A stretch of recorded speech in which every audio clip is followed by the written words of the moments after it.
Donald Trump, bien parti dans le run for president, a failli ne jamais entrevoir la ligne de départ. Alors qu'il a harangué des foules de sympathisants républicains, shotgun blast, des coups de feu partent du toit d'un édifice à proximité où était le Secret Service chargé de veiller sur sa sécurité. En vérité, le risque zéro n'existe pas aux États-Unis. On peut se faire descendre dans la rue pour rien. Trump, qui n'est pas le Black Barack, a assurément de la divine baraka.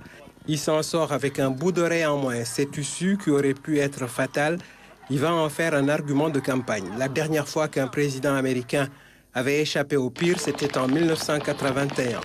Ronald Reagan avait été sérieusement atteint par balle. Ce n'est pas un fait du hasard dans cette Amérique des armes à feu en libre circulation que de voir de telles tragédies se produire.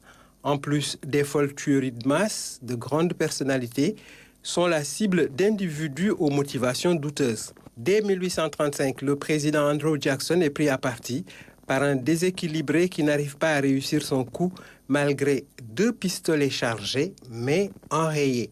30 ans plus tard, Abraham Lincoln est abattu pour de vrai dans un théâtre.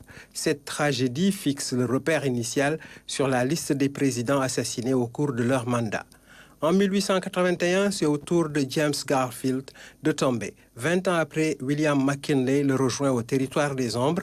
Plus d'un demi-siècle va s'écouler dans une sorte de tranquillité, même si en 1933, le président Roosevelt échappe à une tentative.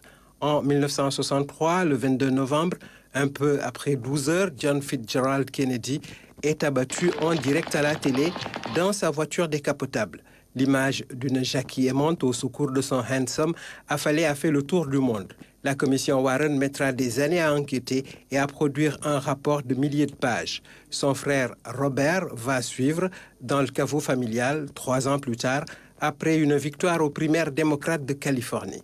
Trump, qui a échappé à la justice immédiate, s'en sort ragaillardi et croit dur à un signe de la Providence pour un comeback à la Maison-Blanche.